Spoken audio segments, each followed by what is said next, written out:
नमस्कार दोस्तों, मैं आशीष स्वागत करता हूं आपका पैशन कंपटीशन में। आज आपकी नंबर सिस्टम की दूसरी क्लास है।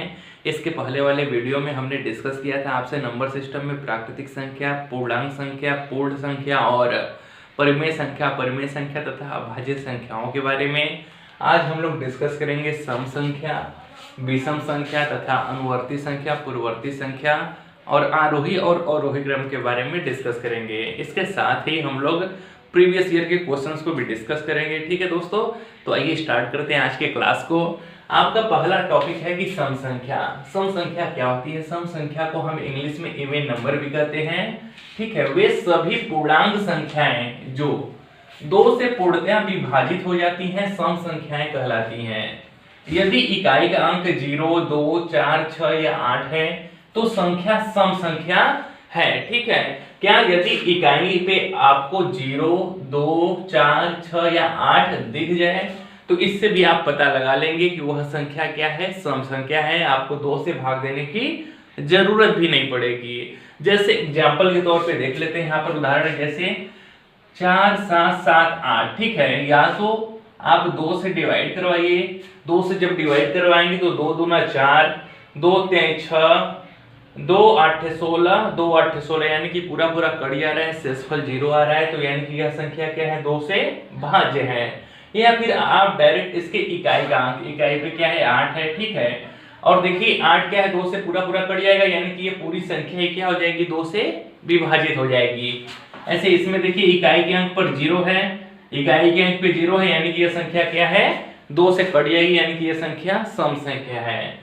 ऐसे ही इसमें देखिए इकाई के अंक पर 2 है। ठीक है, इकाई के अंक पे 2 है यानी कि यह क्या संख्या होगी, यह आपकी सम संख्या होगी। ठीक है, ऐसे इसमें देखिए इकाई के अंक पे क्या है, 4 है और 4 आपका 2 से पूरी कड़ी आएगा यानी कि यह संख्या क्या होगी, आपकी सम संख्या होगी। ठीक है, यानी कि इकाई के अंक पे अगर 0, 2, 4, 6, 8 मिल जाए तो संख्या चाहे कितनी ही बड़ी क्यों ना हो वह सम संख्या होगी। ठीक है दोस्तों, आइए देखते हैं विषम संख्या के बारे में। विषम संख्याओं को ऑड नंबर कहते हैं। वे सभी पूर्णांक संख्याएं जो 2 से पूर्णतया विभाजित नहीं हो पाती हैं। ठीक है दोस्तों, क्या 2 से पूर्णतया विभाजित नहीं हो पाती, विषम संख्याएं कहलाती हैं।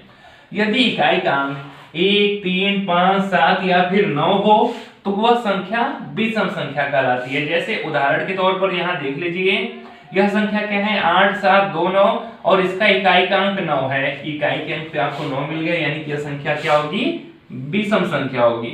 ऐसे इस वाले अंक को देख लीजिए, 7, 4, 1, 3। ठीक है, इसकी इकाई के अंक पे 3 है यानी कि 3 है। ठीक है, तो यह संख्या क्या होगी, यह विषम संख्या होगी। ऐसे ही इसमें इकाई के अंक पे 1 है तो यह विषम संख्या होगी। इसमें इकाई के अंक पे 7 है यानी कि यह 2 से पूरा नहीं कटेगा तो यह भी क्या हो जाएगा, आपका विषम संख्या। ऐसे ही इसमें इकाई के अंक पे 9 है यानी कि यह भी 2 से पूरा नहीं विभाजित होगा तो यह भी क्या हो जाएगा, आपका विषम संख्या। आइए दोस्तों देखते हैं अब पूर्ववर्ती संख्या। पूर्ववर्ती संख्या किसे कहते हैं, तो किसी भी संख्या के पहले आने वाली संख्या उस मूल संख्या की पूर्ववर्ती संख्या कहलाती है।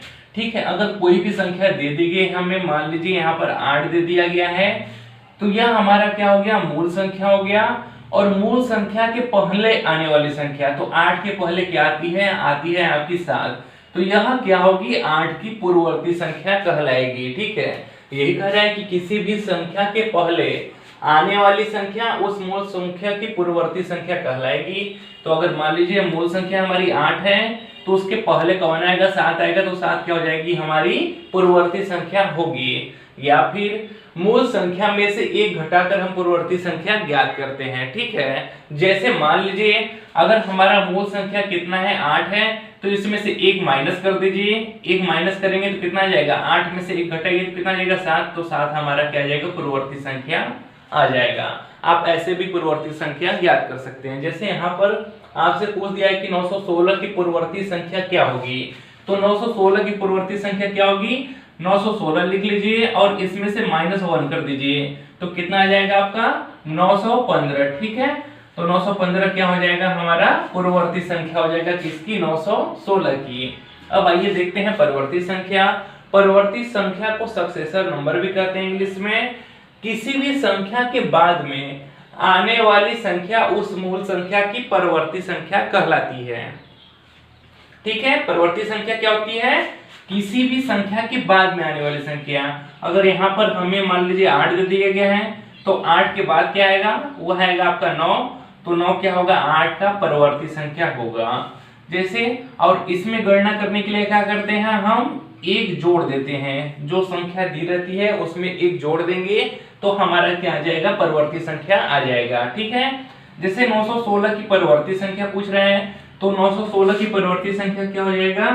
916, इसमें एक जोड़ दीजिए तो कितना आ जाएगा? आपका आ जाएगा 917। यह क्या हो जाएगा? 916 का परिवर्ती संख्या हो जाएगा दोस्तों। आइए दोस्तों अब आरोही क्रम और अवरोही क्रम को देख लेते हैं। आरोही क्रम को इंग्लिश में हम असेंडिंग ऑर्डर कहते हैं। क्या होता है आरोही क्रम? तो दी गई संख्याओं को बढ़ते क्रम में रखने को आरोही क्रम कहते हैं। यानी कि अगर हमें कुछ संख्याएं दी गई हो और उन्हें हम इस क्रम में रखें कि सबसे छोटी वाली संख्या पहले हो, फिर उससे बड़ी, फिर उससे बड़ी और लास्ट में सबसे बड़ी संख्या को रखें तो उसे हम आरोही क्रम कहते हैं।